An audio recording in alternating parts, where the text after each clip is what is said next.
Pues hoy tenemos un tema que es importante, interesante, que nos va a poner nuevas tareas en nuestra relación con las personas. Estamos íntimamente relacionados con familiares, amigos, con toda una sociedad y tenemos que aprender a observar una costumbre, una conducta humana, no de una persona. Tal vez en alguna persona está más marcada que en otra, pero es una conducta humana de la mente que debemos aprender a trabajar y comprender su vínculo con esto que es el autoconocimiento. Hoy vamos a hablar de una enseñanza que se titula la no identificación y el juicio a los demás. Hoy vamos a preguntarnos qué es la identificación y su relación con el juicio a los demás, que generalmente asociamos a la crítica, la calumnia, la burla, el menosprecio, la ridiculización, cuando señalamos a otra persona marcando su defecto en exigencia de cambio.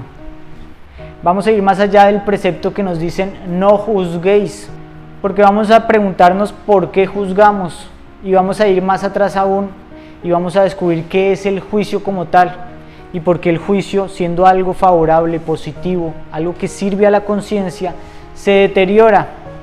Y entonces empezamos a dirigir nuestra atención hacia cómo deberían ser los demás, olvidando que nuestra atención debe permanecer en mirar cómo somos nosotros mismos. Vamos a empezar mucho antes, desde la raíz, antes de que el juicio se convierta en crítica, antes de que el juicio se convierta en señalamiento a los demás. El juicio es algo completamente distinto. ¿Qué es el juicio? El juicio es algo esencial para cualquier ser humano inteligente. De hecho, nosotros en estas enseñanzas estamos tratando de promover a lo que llamamos el juicio crítico objetivo, porque el juicio, antes de convertirse en un señalamiento, de deteriorarse, es una facultad maravillosa de percepción y diagnóstico que nos faculta para valorar, medir efectos y poder tomar decisiones como individuos, como personas.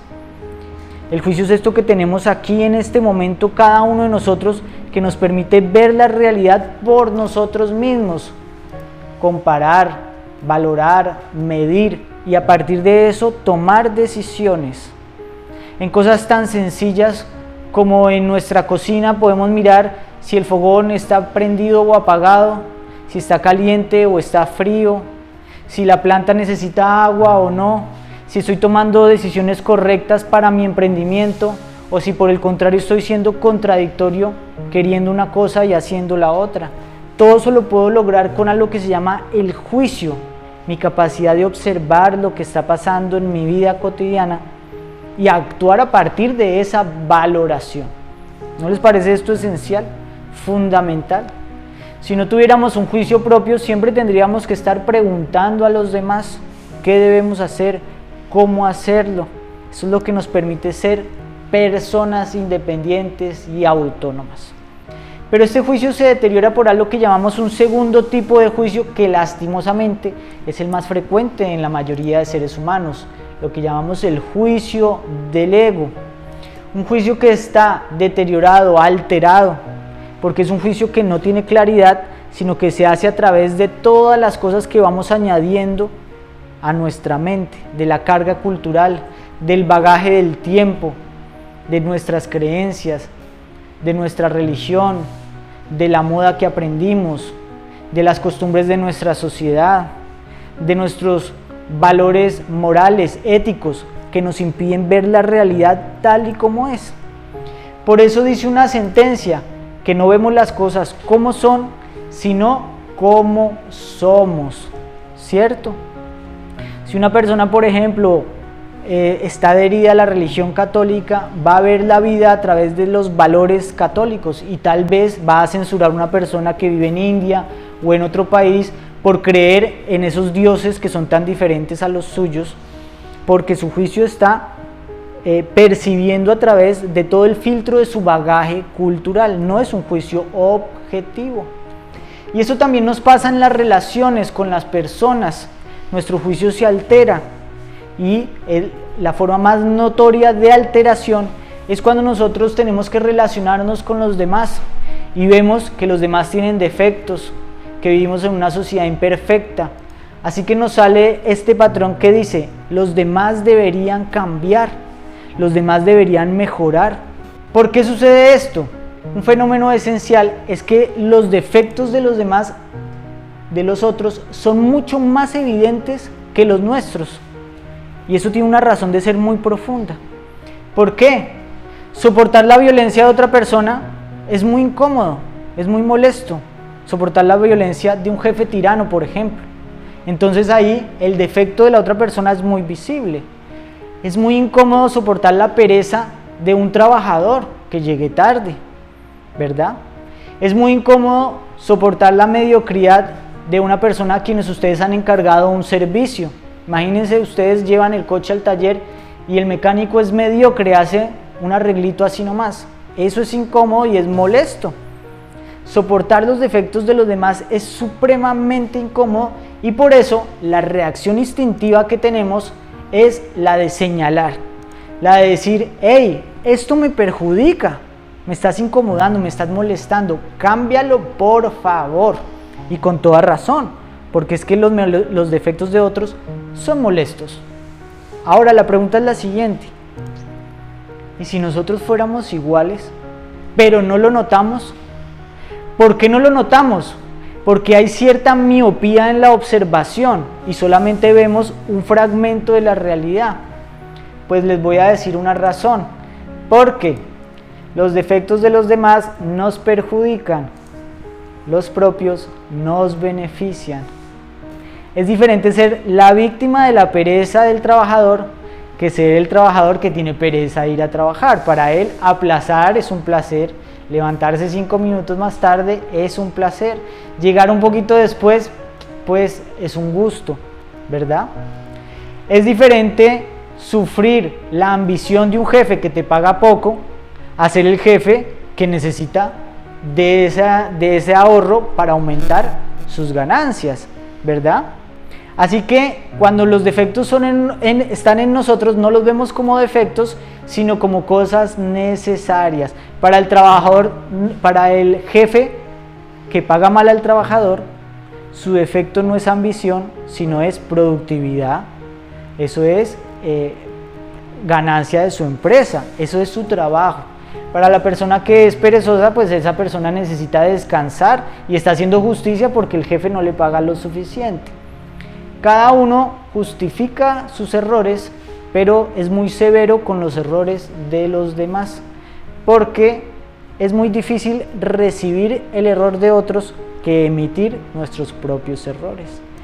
Es diferente cuando nosotros somos infieles con nuestra pareja, tal vez en ese momento embriagados en alcanzar un nuevo amor, un cambio, una nueva experiencia, pensamos, eso lo va a superar, ya conseguirá otra persona. Estamos tan ilusionados con esta nueva experiencia, con una persona que nos parece renovada, pero ¿qué ocurre cuando la situación es a la inversa?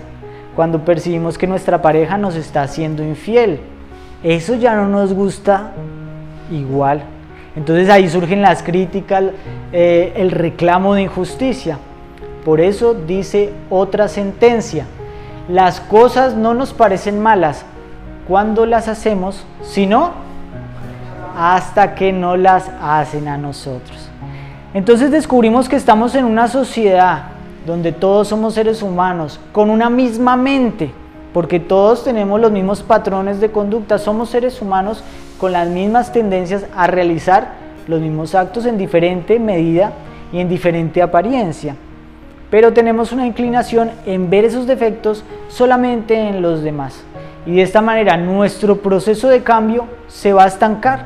Porque imagínense si todas las personas estamos pensando que el que tiene que hacer siempre el cambio es el político, el vecino, el familiar, el amigo, el vigilante del negocio del frente, el que recoge la basura. ¿Quién va a cambiar si todos estamos bajo ese mismo patrón? Nadie va a empezar, ¿verdad? Esto pues no es nada nuevo. Debemos saber de que de esto nos han hablado los antiguos maestros de sabiduría. Todos conocemos aquella sentencia de Jesús que decía: ¿y por qué miras la paja que está en el ojo de tu hermano y no echas de ver la viga que está en tu propio ojo? Y aquí es bastante severo. Hipócrita, saca primero la viga de tu propio ojo y entonces verás bien para sacar la paja del ojo de tu hermano. Nos está advirtiendo que generalmente el pequeño detalle que nosotros vemos en los demás se encuentra en nosotros multiplicado en gran forma, porque es diferente tener una viga en el ojo a la pequeña migajita que encontramos en el ojo de nuestro semejante. Y esto no lo encontramos solo en el cristianismo, en el Dhammapada, que es un muy bonito libro del budismo que se los recomiendo, un libro de sentencias o versos muy cortitos. Buda dice lo siguiente: es fácil ver las faltas de los demás, pero muy difícil es ver los errores propios. Como paja diseminada al viento, difunde uno las fallas de los otros, mientras esconde las propias como camufla sus dados el hábil jugador. Claro, el que juega bien a los dados no deja ver su jugada. Por eso nosotros que estamos recibiendo una enseñanza tenemos que aprender algo revolucionario, y es aprender que las demás personas nos están hablando de algo que también puede estar en nosotros mismos.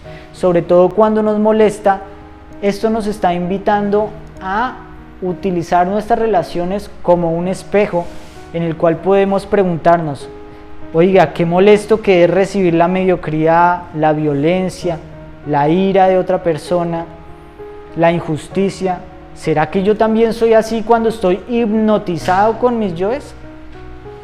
Y esto vincula nuestra enseñanza a la identificación. Recuerdan que el título se llama La no identificación y el juicio a los demás. Pues cuando nosotros estamos identificados nos enceguecemos. Cuando vimos ahora el ejemplo de un hombre que le está poniendo los cuernos a su mujer, está identificado con el romanticismo, la lujuria, la fantasía, y por eso no puede ver el daño que le está haciendo a otra persona, ¿cierto? Hay una íntima relación entre la identificación y la nublación de nuestro juicio, la incapacidad de ver, y por eso tenemos que aprender a no identificarnos para ver con claridad. Ahora, si bien somos muy severos con las demás personas, con un simple dedo estamos señalando y diciendo qué debería hacer cada uno, también sucede eso con nosotros mismos, porque hay algo que también llamamos la autocrítica, y es muy frecuente en todos los seres humanos. Aquí hacemos un paréntesis. ¿Por qué? Porque si bien la autocrítica es una conducta frecuente en todas las personas, que existen dos tipos. La autocrítica puede ser algo maravilloso, saludable, fenomenal, cuando lo practicamos como un ejercicio consciente, y puede ser algo supremamente perjudicial y maligno para uno mismo cuando ocurre de manera mecánica como respuesta ante las circunstancias de la vida. Es decir, hay dos tipos de autocrítica. Generalmente y lastimosamente solo practicamos, que no es una práctica, porque una práctica es algo consciente. Somos víctimas de la autocrítica perjudicial. ¿Y cuál es esta autocrítica? Es el señalamiento que nos hacemos hacia nosotros mismos cuando las cosas no salen como creemos que deberían ser.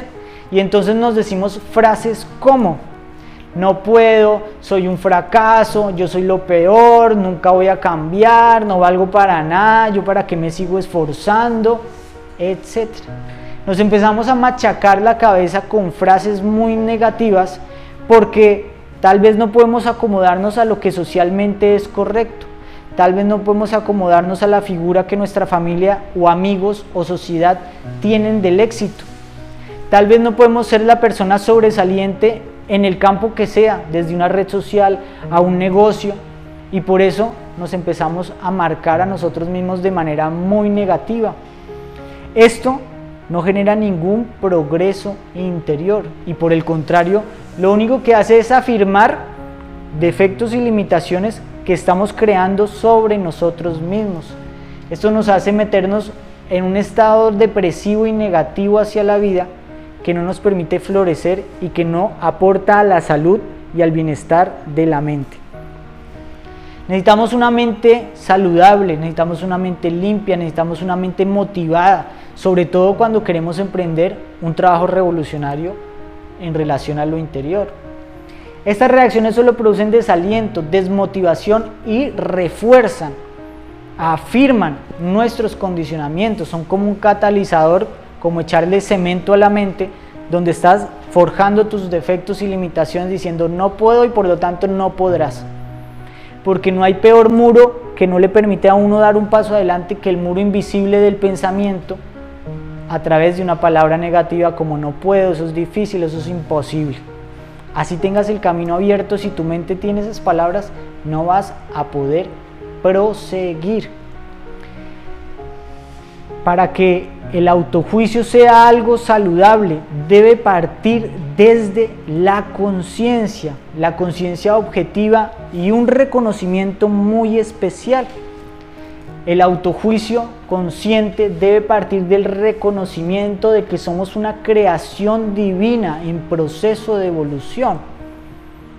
Es decir, que somos una chispa, una conciencia pura que no es ni el cuerpo, ni la identidad, ni nuestros recuerdos, sino que es una esencia divinal que está en esta experiencia, viviendo circunstancias que hacen parte de su evolución. Esto quiere decir aceptar las limitaciones humanas como parte de esa evolución, no como algo que debemos utilizar para lacerarnos a nosotros mismos. De lo contrario, cada vez que descubramos un defecto, vamos a sufrir, porque si asociamos descubrir nuestros defectos con el automartirio, entonces vamos a hacer lo que hace la mayoría de personas. ¿Qué es lo que hacen la mayoría de personas? Niegan sus defectos, los justifican, los defienden, se esconden de ellos y no los reconocen, ¿verdad? Descubrir nuestros defectos no debe causarnos vergüenza, sino alegría, porque cuando uno descubre un defecto, está dando el punto de partida para trascenderlo. Estamos viendo que un defecto es algo adquirido, como una camisa, no soy yo, es algo que no permanece, sino que es una reacción mecánica de la mente y de la naturaleza humana. Por lo tanto, nuestro autojuicio debe hacerse de manera correcta. Debemos vigilar constantemente la forma como nosotros nos hablamos a nosotros mismos, la forma como estamos hablando a los demás, la manera como estamos juzgando la realidad para afuera y para adentro. Porque como decíamos, tanto el juicio hacia los demás como hacia nosotros mismos, basados en la identificación con nuestro ego, retrasa considerablemente nuestro progreso interior, nos echa para atrás. Cuando una persona se la pasa mirando los defectos de los demás, se anula lo que llamamos el autojuicio, que obviamente es la capacidad de autodescubrirse. Si tenemos tanto tiempo para estar mirando lo que debe hacer el trabajador, lo que debe hacer el policía, lo que debe hacer el vecino o el familiar, es síntoma de que no tenemos tiempo para mirar qué es lo que debemos hacer nosotros mismos, ¿verdad? Y eso nos vuelve personas muy tóxicas. Seguramente se han reunido con personas que están todo el tiempo criticando, hablando mal del otro, que encuentran en eso un gozo y se vuelve eso un círculo de tertulia interminable. Por más que uno diga algo positivo, esas personas llevan la conversación hacia lo negativo, porque eso se vuelve de alguna manera adictivo. Eso es como el azúcar, que uno la consume y es algo que le gusta al cuerpo, le gusta a la mente. Entonces tenemos que aprender a mantener distancia con todo este tipo de personas e influencias, porque existen medios que se dedican al juicio, programas de televisión que se dedican a saber qué fue lo que hizo el rey, a dónde viajó la modelo, qué le pasó al cantante, con quién se casó fulano de tal. Todas estas cosas venden mucho porque están tocando esa parte de la mente que le gusta meterse en la vida de los demás. Debemos saber que tenemos muy poco tiempo para ocuparnos de la tarea de nuestra propia vida, como para estar metiéndonos en la vida de los demás con personas que tal vez ni siquiera vayamos a conocer. Así que mejor es entretenerse haciendo otras cosas. Y debemos saber que tanto para otras personas como para nosotros mismos, el juicio es terriblemente perjudicial porque tiene el poder de crear. De ahí tanto que se hayan hecho todas esas campañas contra el bullying, porque se ha demostrado que muchas personas que tuvieron una infancia traumática por los amiguitos que les decían ciertas palabras, terminaron desarrollando grandes traumas de mayores, porque en nuestra mente todo lo que nosotros recibimos es como una semilla que empieza a germinar y empieza a convertirse en una realidad. Hay una frase del famoso actor Bruce Lee, el de las artes marciales, que a mí me impactó mucho, que dice así: no hables negativamente de ti mismo, ni siquiera en broma.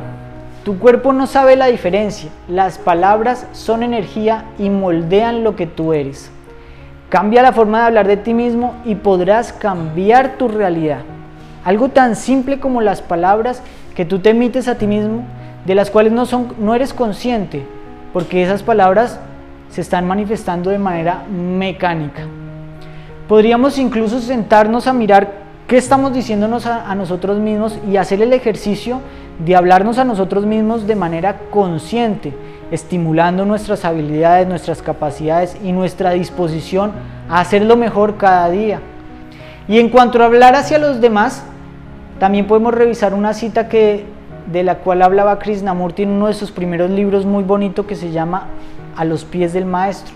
Sale este fragmento que dice así: cuando pensáis mal de otro, cometéis 3 graves errores al mismo tiempo. 1. Llenáis el ambiente de malos pensamientos en vez de buenos, aumentando la tristeza del mundo. 2. Si en el ser en quien pensáis existe ese mal, lo vigorizáis y alimentáis, haciendo peor a vuestro hermano en vez de mejor. Y 3. Nutrís vuestra mente de malos pensamientos en vez de buenos, y así impedís vuestro propio progreso y desarrollo interior. No debemos subestimar el poder sutil de un pensamiento. No debemos subestimar lo que podemos hacer en los demás. Si ustedes quieren ayudar a otras personas, piensen qué palabra les están diciendo, y a partir de todo lo que están aprendiendo, piensen si esa palabra podría ser mejor si la dicen de otra manera. Termina esto así: por lo tanto, no habléis mal de nadie, negaos a escuchar a quien os hable mal de otro y decidle afectuosamente: tal vez eso no sea verdad, y aunque lo fuese, es mejor no hablar de ello. Así que nosotros que estamos estudiando estos temas, tenemos que aprender a comportarnos psicológicamente de una manera distinta, valorando mucho la oportunidad de no juzgar a otros y de no recriminarnos a nosotros en nuestro proceso de autoobservación. Porque eso sí, el autojuicio a través de la autoobservación es fundamental, es clave, y hay que llevarlo a todos los lugares. Pero ese autojuicio debe estar libre de mortificación.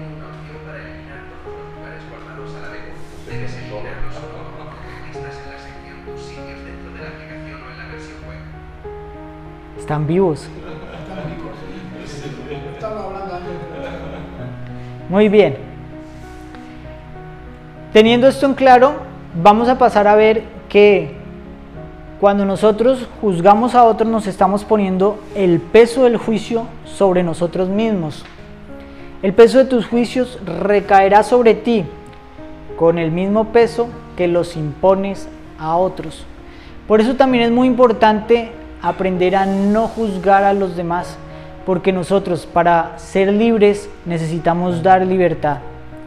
Si a nosotros nos importa mucho lo que hace la vecina, lo que hace el amigo, si estamos mirando por la ventana a ver qué es lo que está pasando ahí abajo con el amigo que vive en el primer piso, pues vamos a creer que de la misma manera todas las personas están pendientes de lo que nosotros hacemos y nos va a interesar lo que ellos digan de nosotros.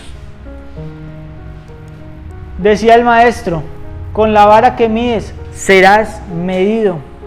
Y esto se recrea de una manera muy simple. Si nosotros, por ejemplo, vemos a una persona que se cae, nos burlamos y le decimos: eres inútil, eres torpe, jaja, qué tonto que eres. Pues cuando nos encontremos en una situación similar, porque cualquier persona puede caerse, cuando se nos aplasten los huevos en el supermercado, vamos a sentir, así nadie lo esté diciendo, que las demás personas nos están diciendo inútil, torpe, tonto. Nos sentimos como tontos nosotros mismos, porque así es como hemos visto a los demás.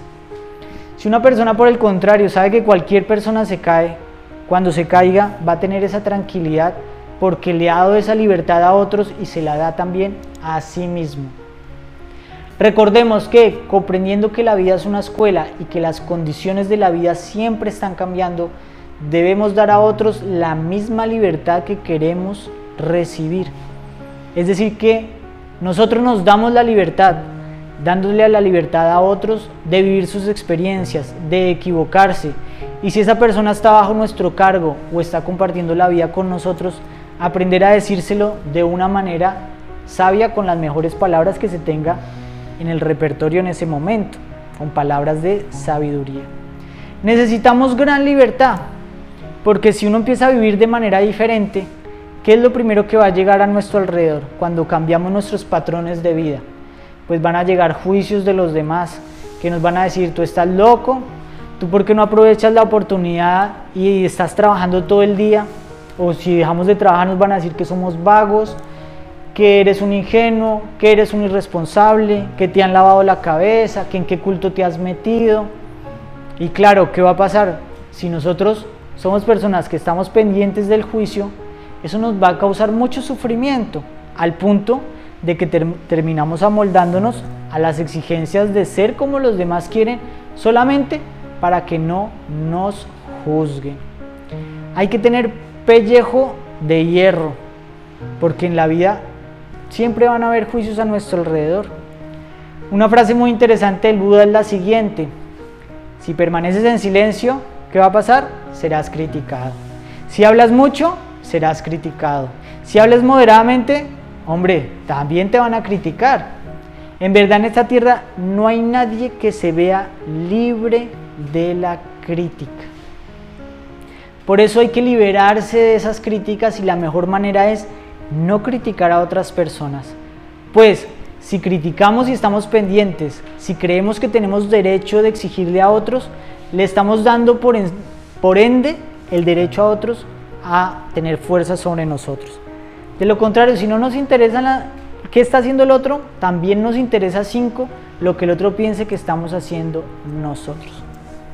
Hay un cuento muy bonito que generalmente lo hemos puesto en esta conferencia, que es el cuento del burro. Y lo vamos a recordar. ¿Sí se lo saben? Bueno, había una vez un burro y estaba el abuelo y su nieto que iban caminando hacia el pueblo desde su casa en el campo. Y entonces pasó un aldeano y al ver esto dice: uy, terrible ese anciano, cómo abusa de ese niño, lo deja caminando a él por este terreno desértico y lleno de piedras. Esta gente sí que es desconsiderada. Entonces el abuelo, hablando con el niño, dijo: ¿sabes qué? Súbete tú y yo te llevo. Pasando más adelante vino otra persona y dijo: uy, ese niño tan caprichoso deja a la persona mayor, cómo son la juventud está perdida, estamos todos, este mundo está terrible cada año más. Entonces diciendo ellos dos: no, pues lo mejor será que los dos nos montemos en el burro y ya está. Y pasa otra persona y dice: uy, estas personas son maltratadoras de los animales, ¿cómo hacen? Mire toda la carga que le ponen al burro. Entonces el abuelo le dice: no, pues sabe que llevemos al burro con la cuerda. Y pasa y dice: vea esta gente tan tonta con un burro y nadie lo va utilizando, ¿no? ¿Qué quiere decir esto? Sea como sea, te van a juzgar, ¿cierto? Porque así funciona la mente de los seres humanos. Cada uno desde su burbuja te va a juzgar. La persona que tiene mucho te va a juzgar porque no tienes como él. La persona que sabe mucho te va a juzgar de ignorante. El religioso te va a juzgar de que eres un pecador. Y cada uno desde su esfera te va a juzgar. Pero nosotros no vamos a juzgar a nadie, sino vamos a aprender a autojuzgarnos de manera objetiva. Nos interesa nuestro cambio, nos interesa nuestro despertar, nos interesa nuestra libertad. Así que aprender a no juzgar es algo muy importante, a diferenciar en el discernimiento objetivo. Aprender a no juzgar es aprender a no señalar, a no identificarse con nuestros yoes y juzgar desde nuestro ego, ¿cierto? Juzgar desde nuestra identificación cultural. que yo soy español, que yo soy murciano, que yo soy de tal equipo de fútbol, que yo soy de tal religión. Ahí estoy identificado y entonces voy a juzgar desde ahí. No juzgar es apartarse de chismes, habladurías y de toda esta palabrería que se tiene en relación a cualquier persona, actores, políticos, etc. No participar de todas estas cosas y dar a otros la libertad que quieres para ti, lo cual es muy difícil, porque recuerden que es muy difícil no hacerlo cuando estamos sufriendo los defectos de otros. Acuérdense que así como ustedes sufren los defectos de otros, otros también sufren sus defectos. Ver a los demás como un espejo, aprender a ver esos errores que vemos en los demás y preguntarnos, oiga, ¿será que yo soy así? Teniendo esto en cuenta, se aprende a diferenciar qué es el juicio objetivo del juicio del ego, ¿cierto? Entonces, cuando estamos identificados, ahí estamos juzgando desde el ego. Se entiende la importancia de aprender a revisar qué palabras tenemos en la lengua y qué palabras tenemos en la mente, tanto hacia los demás como hacia nosotros mismos. Queda esa tarea pendiente. ¿Cómo me estoy hablando a mí mismo? ¿Cómo podría yo hablarme de una manera mejor? Dejar de participar de estas actividades que son tan frecuentes en redes sociales, en reuniones. Hagan un experimento. Cuando vean que la gente está hablando mal de alguien, está en una conversación densa, ustedes ponen otro tema y van a ver que la gente generalmente, como están dormidas, saltan y se dejan llevar por otro tema. Entonces uno puede poner un tema amigable, un tema en el que corta esa conversación negativa. Si la persona es muy tóxica, los va a volver a la negatividad, ya sea en otro tema. Entonces dice uno, aquí ya no tengo nada que hacer, yo mejor miro cómo me escapo de acá. ¿Cómo la ven? ¿Se entendió? ¿Claro?